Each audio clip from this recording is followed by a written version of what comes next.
Não é surpresa pra ninguém que a arte é cheia de simbolismo. E não é nenhum professor com uma boina e café frio, ainda que boinas realmente sejam do meu estilo. É de verdade, às vezes o segredo tá no material. A cor que aparece em toda a obra, o pincel que parece ter sobrevivido a um apocalipse zumbi, ou aquele papel tão caro que se rasgar, você sente que rasgou a própria alma. Ou mesmo objetos, criaturas e expressões que aparecem representadas a todo momento como os famosos gatos loucos de Louis Vane. Tudo isso cria um padrão, um universo próprio, paleta consistente, objetos repetidos, a história que volta igual aquele tio que sempre conta a mesma piada no almoço. É o que dá unidade. No vídeo sobre Pozuka eu já falei, ela repete cor e detalhe como quem quer te hipnotizar. E o Sakamoto, bem, parece que todos os mundos dele foram sonhados na mesma noite e no mesmo pesadelo. Agora eu também tenho que falar do outro lado, o artista que se apega a essa consistência e transforma tudo isso em uma desculpa para fazer arte ruim, tipo aquela com aquele líquido vermelho misterioso, ou aquela gosma que, bom, vamos só dizer que não saiu de uma fábrica de tinta. E sim, já vi muito artista conceitual que só tem isso para mostrar, mas quando o material e o resto tem um propósito, aí já é uma outra história. Oi, eu sou o Siley, depois dessa introdução enorme, bora pro vídeo. Muito do que a gente chama de arte hoje veio de quadros que acabaram em museus, mas não subestime os games e quadrinhos. Muita coisa tá envelhecendo melhor que vinho de colecionador. Mesmo as obras populares têm seu lado artístico, se o autor souber colocar carinho, intenção ali. O gótico, por exemplo, com seu bestiário cheio de criaturas interessantes, ambientes cheios de objetos e lugares que remetem à nobreza. E aquele clássico estilo de jogo 2D plataforma. São marcas registradas da franquia de Castlevania. Mesmo que as histórias e os personagens às vezes sejam meio ok, esse conjunto faz toda a aventura acontecer. Tanto que jogos como Bloodstained soam mais como uma continuação legítima do universo do que coisas como Castlevania Judgment ou Order of Shadows. Além de outras coisas duvidosas que mais parecem uma skin de God of War. Na boa, isso aqui é Death Note e esse troço quadrado aí é um Tetris bugado. Koji Igarashi já dizia, o 2D é vital para a franquia e o homem não estava errado. Order of Ecclesia mudou o bestiário e os cenários, indo além de castelos para florestas, prisões e outros fundos variados. Além de adicionar ainda as catedrais, que são os únicos edifícios ali realmente góticos. E sim, não existe castelo gótico. Veja meu vídeo nos cards para entender melhor. A jogabilidade também mudou, com o personagem basicamente virando um mago e uma variedade absurda de armas, que muitas vezes nem são tão encorajadas a serem utilizadas. Ainda temos um mapa que mistura o estilo clássico com o Metroidvania, outro ponto que mostra essa nova cara. Sem falar daquele 2D mais maravilhoso do que nunca, né? Marca registrada inclusive da franquia. E de todo um aspecto mais feminino para a obra que esse jogo trouxe. Eu sinceramente não sei se isso é uma característica exclusiva minha, mas eu direto fico reparando ali se uma música é mais feminina ou masculina, se é uma música tema ali de um personagem de algum desses dois gêneros, ou até mais talvez. O motivo eu nem sei direito, talvez ali algo a ver com alguns legatos, uma dinâmica e o instrumento que utiliza. E como eu gosto de um cara que costumava fazer muita diferenciação de música, como Beethoven, acabei pegando um pouco essa mania, sabe? Olha essas músicas de Order of Ecclesia em comparação com Symphony of the Night.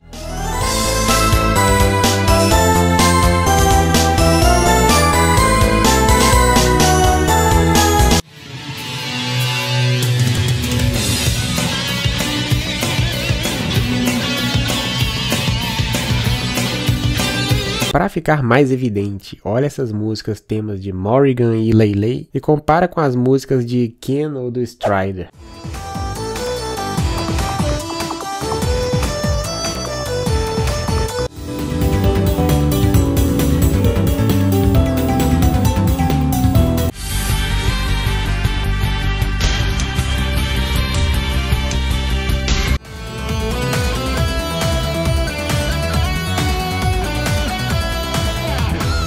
Não é só coisa minha, né? Espero. Essas duas últimas músicas tivessem uma cama, elas estariam por cima.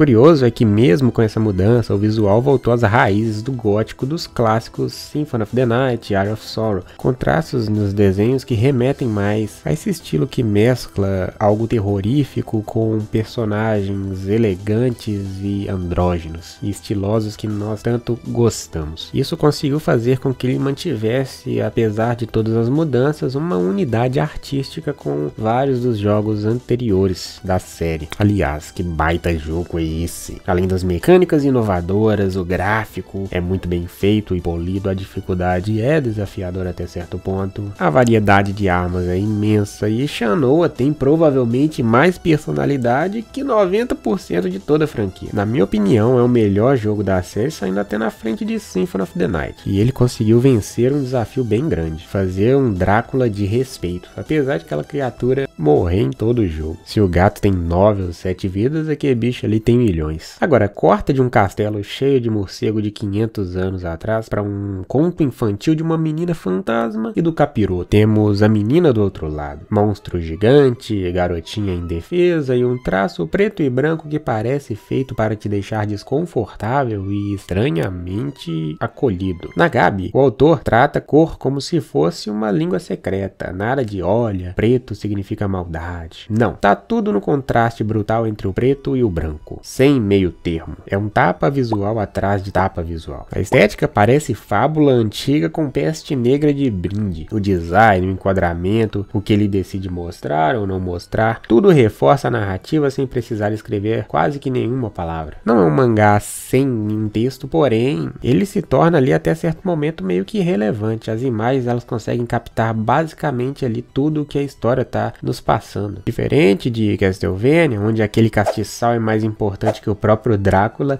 aqui a leitura vem das cores, do design dos personagens, do enquadramento, das cenas e da atmosfera de fundo, nada de objeto importante por ali. O preto e o branco ficam mais intensos na medida em que aparecem juntos, sem tons intermediários, e todo esse conceito vem do uso artístico das cores pelo autor. Aliás, eu diria que a forma como retrata a cor em sua história é uma das características principais de Nagabi, fora os furries, é lógico. Isso, lógico, não seria possível se sua habilidade com desenho não fosse excelente. A obra conta com diversos painéis que seriam ali dignos de estar em um museu. Não só por toda a técnica envolvida no desenho, mas também na qualidade de composição e na forma que ele consegue retratar todo o acontecimento ali da história simplesmente com as ações de seus personagens, que são até de certa forma genéricos em seu design. Eles não têm nenhum símbolo nem nada que os diferencie muito de qualquer outro personagem, mas ainda assim ele consegue trabalhar esse grau meio genérico e transformar isso em uma certa adição para a história de alguma forma. Não sei se eu consegui realmente passar essa forma nessa frase, mas é basicamente isso. Seus personagens não são tão inovadores, porém é aquela coisa que você bate o olho e já sabe de qual história que a gente está falando. Isso eu percebo que deve se dar muito pelo contraste dos fundos com os personagens em momentos exatos, pontos chaves na história. E diferente de Castlevania, aqui nós temos todo um contexto. Tudo é contado de uma forma muito pragmática através de desenhos fantásticos. E tudo isso é reforçado por esse clima através dessas duas cores que são a principal característica dessa obra, que pega nossos preconceitos sobre o funcionamento de cada uma delas e aos poucos vai desconstruindo na história. E não só das cores, né? Pegam, por exemplo, um personagem como o Capiroto e vai desmembrando ele ao longo que vão se passando os momentos. E é isso, mundos fictícios construídos com coisas que já existem no nosso mundo. Pode ser um pincel velho, uma lenda grega ou um capiroto estiloso. Agora, pensa aí, o que a Miriam, a Shanoa e a 2B têm em comum? E não é isso que você está pensando. Deixem um like, se inscrevam e te vejo no próximo vídeo, né?